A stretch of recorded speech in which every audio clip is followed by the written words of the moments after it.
What's good, Yu-Gi-Oh players on Zermis5555's channel? It's your boy Rune, here to showcase one of my deck profiles one of my decks that I use in real life.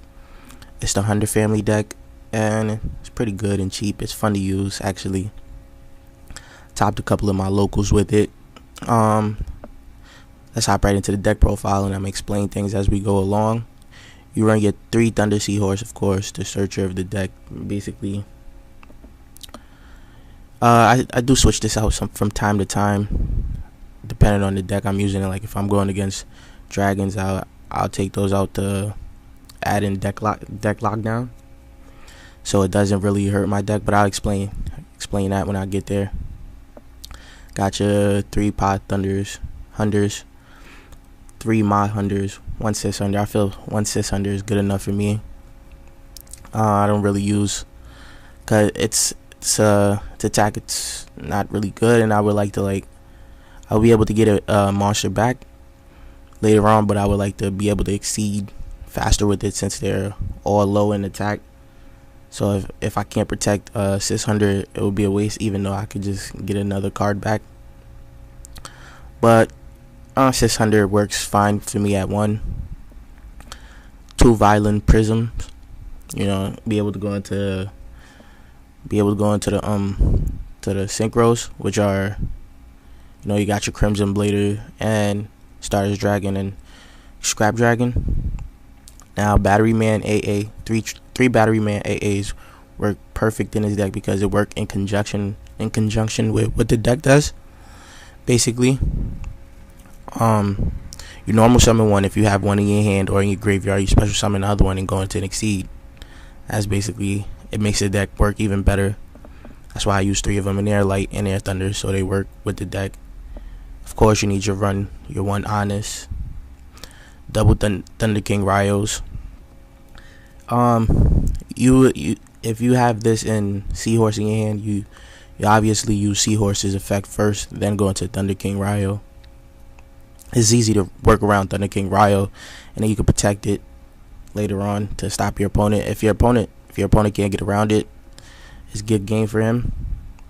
Double Trags, stops OTKs, and it's a level manipulator that you can use to go into Exceeds also. You got your 1 Monster Reborn, 1 Dark Hole, 1 Foolish to dump the Battery Man AA, so you can go into faster Exceed plays if you draw into another one. 1 Pot of Avarice, you would like to recycle everything and draw 2. This is good because you recycle all your good materials that you would need for later on and draw 2. Then you got your double space. I run no Heavy Storm. I don't need Heavy Storm. I like running double space over it better.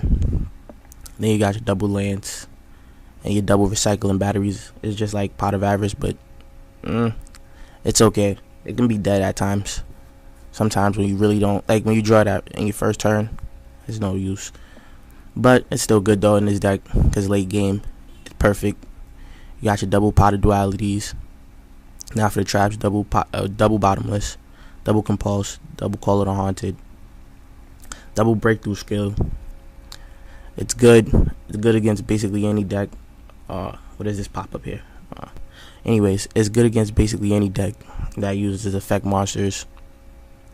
My meta and locals is basically Gravekeepers and stuff.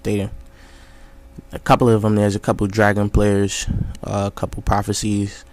Breakthrough Skill does good against all of them. So double Electric Virus. If I go against any Dragon Ruler deck, I just side deck this in at times, depending if I want to or not. That's what I was talking about, the triple deck lockdown. I take the Seahorses out and put the deck lockdowns in because they both conflict with each other. But other than that, I don't really special summon from the main deck. So that's why I like this card in his deck, because it stops your opponent from special summoning from his main deck, which could be Gravekeepers, Dragon Rulers, whatever. Stops them from special summoning from their main deck, and they can't add cards except for drawing them. So it's perfect for me. Got your double Imperial Iron Wall. And of course for the dragon players. Bubble Crash. Some of you guys may not know this. It's for basically for prophecy players. You use this card can only be activated when any player has more than 6 cards on the field or in their hand. The player or the players must then select and send to their respective graveyard until the amount of remaining cards on the field and in their hand is 5. Like I said, it's good against prophecy players. And Soul Drain. It's been working pretty good in this deck against Dragon Ruler decks. So that's basically the side. I got more space for anything else. The extra deck is Crimson Blader, Starter's Dragon, Scrap Dragon. Yes, I do actually run Constello Omega, which is basically probably your best card you should go into in this deck. I feel like, because it only takes 2 level 4 light monsters, which basically the whole deck is, and it basically has the Ophion effect. You go into both of them, they're both unaffected for spell and trap cards. It's easy to go into them also first turn, and you protect them. You got your Utopia, one Gemini Pearl, one Photon Pappy, one Maestroke, one Abyss Dweller, one Gaga Cowboy, one Black Ship of Corn, one Thunder Spark Dragon. Shockmaster, I wanted to bump this up to 2. You could actually go into this multiple ways.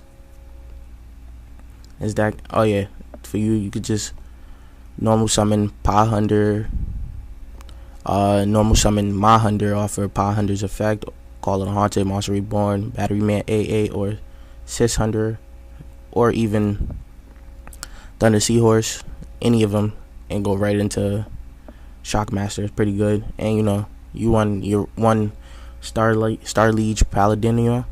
It's pretty good. I only need one because it's low in attack, but its effect is pretty good. So and that's basically the whole main deck for you guys.